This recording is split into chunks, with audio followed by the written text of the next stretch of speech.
Welcome to this week's edition of Gene and Cell Therapy Updates, covering the latest breakthroughs.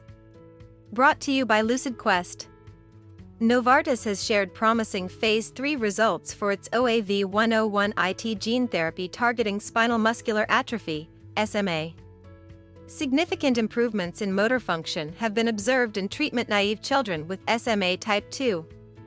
The company is now planning regulatory applications for OAV101 IT in 2025, marking an exciting advancement in SMA treatment. In Alzheimer's research, Longeveron has announced a positive Type B meeting with the FDA regarding its gene therapy, laromestrocel, also known as Lomecel-B. The company has aligned with the FDA on the clinical trial design for Lomecel-B in Alzheimer's disease. A pivotal Phase 2-3 trial is planned for 2026, with RMAT designation and accelerated approval prospects. Positive clinical results show the therapy's potential to address Alzheimer's-related inflammation. SineuGene has received FDA clearance for its ALS gene therapy, SineuGene. This first-in-class TRIM72 targeted gene therapy aims to address neuroprotective mechanisms in ALS. With preclinical data showing promising results, a global Phase 1-2A trial will soon begin to evaluate the safety and efficacy of SineuGene.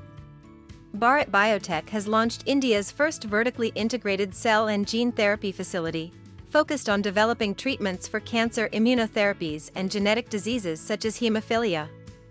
This new facility aims to boost research and clinical development in the field of gene and cell therapy in India. Sellers and Cabaletta Bio have successfully completed a technology adoption program for the automated manufacturing of Rese-cel, a CAR-T therapy targeting autoimmune diseases. This collaboration aims to meet the global demand for CAR-T therapies for diseases like lupus and scleroderma, offering scalability and reduced manufacturing costs. Cellbio has partnered with Planet Innovation and Royal Perth Hospital to develop next-generation instruments for rapid cell therapy manufacturing. The Avida Foundry platform will enhance tumor-infiltrating lymphocyte therapies, improving their cancer-killing potency in solid tumors. A clinical trial is set to begin in mid-2025, with promising advancements in cell therapy treatments expected. The Sejong City Council in South Korea is advocating for the establishment of a national gene and cell therapy center. The proposed center aims to improve access to treatments for rare diseases and emphasizes the need for a centralized hub for research, clinical trials, and patient care.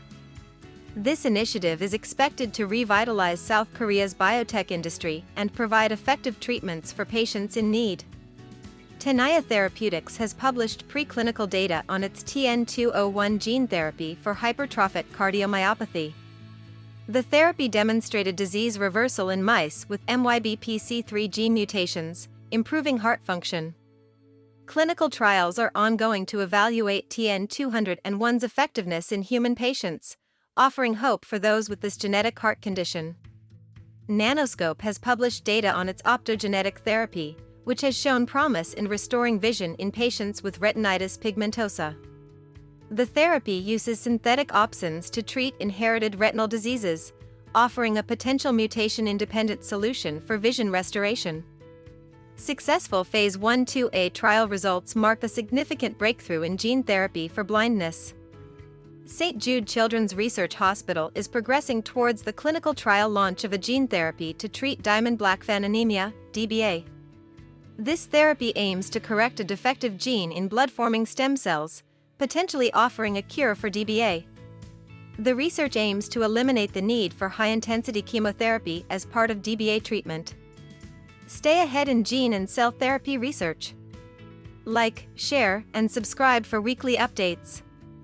Visit www.lqventures.com or email us at info@lqventures.com for expert healthcare consulting. See you next time.